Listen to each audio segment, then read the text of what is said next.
The immigration figures have popped out from the Home Office, not just about asylum numbers, but also about legal migration too. On asylum, the number of Channel migrants winning permission to stay indefinitely in Britain has quadrupled.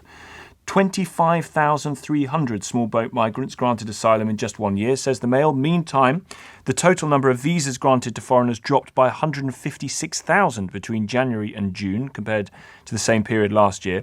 Overall work visas fell by 22%, mainly driven by a sharp decline in health and care visas. So fewer people coming to the country to work in the care sector, many more being granted asylum.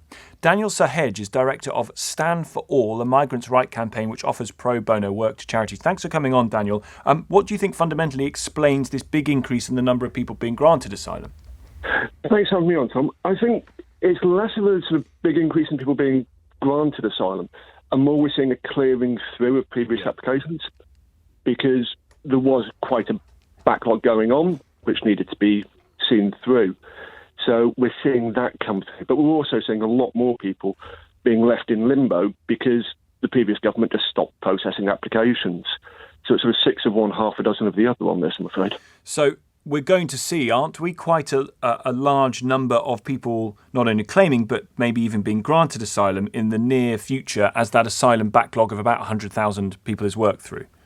Realistically, we're going to have to see that increase come through, because we can't just leave people in hotels. I mean, not only is that inhumane for them, but also it puts incredible pressure on other areas. And we can't send them anywhere. We can't send them back. We don't. Well, first of all, majority of the people coming to the UK have very legitimate claims for asylum. As we're already saying, one of the main populations coming is Afghans, and I don't think any of us would say we'd send someone back to Afghanistan. So we are going to have to process those claims, and majority of them will be accepted. What do you think is going to be the future for having people come into the country and claiming asylum, particularly if they're from places like Afghanistan? Because you can't have people come by boat to make these claims. You're going to have to do it elsewhere, aren't you? We're going to need to look at different ways, trying to make it safer and simpler for people to seek asylum. I mean, we do focus on small boats, and I think it's worth mentioning that small boats make up currently about a third, just a little bit over, of all the asylum applications. So we have pretty much 100% focus on small boats, but they make up only a fraction of the number of asylum claims. But we are going to have to look at different ways we can make it safer and simpler for people to seek asylum, because people are going to keep coming. I mean, they have family ties here. That's the main reason. And what say you, Daniel, to the suggestion that's been made before by the outgoing Conservative government of having I think it was a select committee member actually, of having a vote in Parliament on the number of asylum seekers that this country would take in a given year? We keep hearing this about having a cap on the number of people taken. There's huge issues with that, because first of all, people are coming either way. I mean, most people who come to the UK seeking asylum have ties here. And are we really going to say, OK, stand there with the clicker count and go, right, sorry, you're one over, you've got to go back to wherever. So it's not really a practical thing. We need to look at how we're resourcing communities as well as the asylum system to be able to look at how we can deal with it. And a final word, Daniel, on legal migration, which is obviously the bigger form of migration in this country by huge amounts. A 27% fall in the number of visas granted to foreigners, in part because of new rules around students, foreign students, but also work visas, particularly in social care, dropping by 22%. I think this is going to provide a huge, huge issue for the whole country. I mean, 81% drop in health and social care visas. Well, we've already got about 130,000 vacancies and an ageing population. We need to be looking at how we can actually encourage people to come and work in these sectors rather than put them off, because we absolutely need people staffing them. And we don't have a surfeit of people wanting to work in social care, do we, particularly, I don't think? We don't have a surfeit of people wanting to work. As I said, we've got about 130,000 vacancies as it is, even with people. You can't pressure somebody to work in social care. We've heard about, well, maybe get people who are on benefits doing it. Well, do you want someone who's been forced into it by risk of sanctions, looking after your loved ones, as opposed to someone who's skilled and trained in it? Not particularly, no. Daniel, thank you. Daniel Sohege, director of Stand for All, a migrants' right campaign which offers pro bono work to charities. Leaving aside the asylum numbers for just a moment, I know we talk about them a lot, but they're not the biggest form of immigration. The biggest form of immigration into this country is legal migration. I think this is partly where saying there are too many people coming falls down. If you think, I think that immigration to this country is too high. So the next question is, well, what's the number? And you can't really give one, because that number is going to be based entirely on what the workforce demands and what pressures are on various parts of the economy. So your number of people coming into the country is pretty much determined by where the skills gaps are in the economy that need filling, particularly in areas like social care. So if you're jumping up and down in delight this morning, as I imagine you are, thinking that immigration is too high, those numbers are coming down. There's been a big fall in the number of people coming via legal routes into the UK in the last 6 months. Is that joy tempered by the fact that the large number of people who were coming to work in social care are no longer coming? And we don't have a lot of people queuing out the door to work in social care. So as much as you're cheering the fact that the big numbers started to fall, the reality it's falling in areas that we really can't afford for it to fall in, like in social care. So I think it goes to the point that numbers aren't the be-all and end-all of the immigration game. It's who is coming into the country and what are they doing. We've got to have more people coming in to do social care work, don't we? Tom, this baffles me. Why have they got a permanent shortage of care workers? It's because they don't pay enough, isn't it? Correct. You can't keep importing low-paid staff because they'll get here. After a few months, they'll figure out that they can earn more doing something else, I don't know, whatever it is, and they'll stop being a care worker and do something else. They're not indentured for life. It depends no, on I their don't visa. believe it does. They have to. They're hang not on, indentured, Paul. are they? They have to be sponsored for a work visa by the place that's going to employ them. You can't just get a work visa and go, right, I can do anything. The whole world is open to me here in the UK. You have to be sponsored by a particular organisation.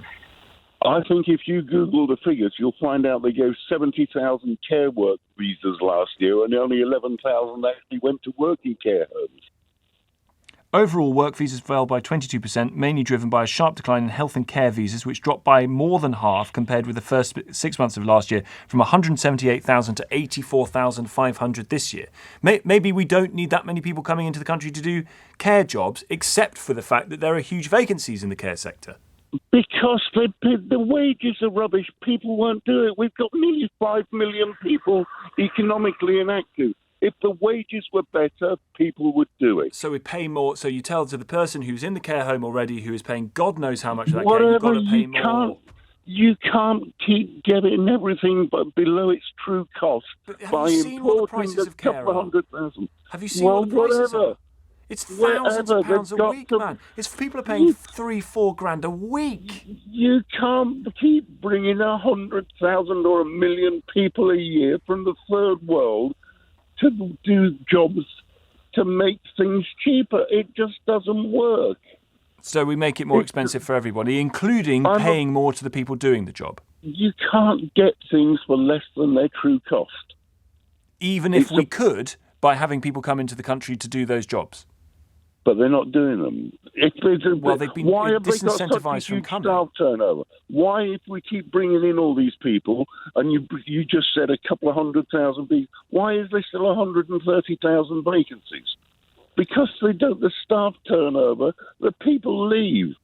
You need to retain the staff, and you won't retain the staff if you pay in them poverty wage. I understand. But that does therefore mean, doesn't it, finally, Paul, that you're going to ask people with families in care who maybe have dementia and Alzheimer's, they're going to have to pay more.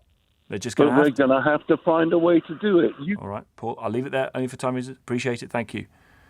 You hear that and think, okay. I mean, you want people's wages to go up. In jobs like that, you need people's wages to go up. But the cost of care is unbelievable. Just to go on a point about the people who work in nursing homes, and you said that the caller said that they join and then they leave because the wages are rubbish. Yeah. And then you said, what do you want to do, pass the cost on to the residents? Yeah. Well, I worked in a nursing home for over a year. There was 20 residents that were getting charged just over £1,000 a week. So myself, the manager, and the staff nurse, we sat down one night, worked out the costs, and the costs were just under £500,000 a year, but the residents were getting charged just under £1,100,000 a year. So the costs were really profit. The wages could have been a lot better. Everybody where I was virtually on minimum wage, and they had 2 staff nurses, and that was the main cost for the year. So if you work out your staff nurse wages times 2, that was the main cost, and the rest was just... Gary, I take your point. It's a point well made. Someone is making a lot of money. Presumably, it's the owner of the care homes. But if the government says, right, the minimum you can pay a staff nurse at a care home is £22 an hour or whatever, that's the minimum you can pay them. You can't tell the company to keep the costs for the resident as they are. They might just increase them. They're a private company. Well, I'm not saying that wouldn't happen, but the actual... my real point is with the profit that the guy that I was working for, that he was making, just in comparison to what you were saying, that guy wouldn't need to pass all the costs on to the residents. If the wages went up, that guy, we worked it out that everybody could have got paid a lot more. Well, I think that's the case in a lot of these care homes, Gary, because someone's making a lot of money, but it doesn't mean that the costs would fall for the residents. But I take the point, Gary. Thank you very much indeed.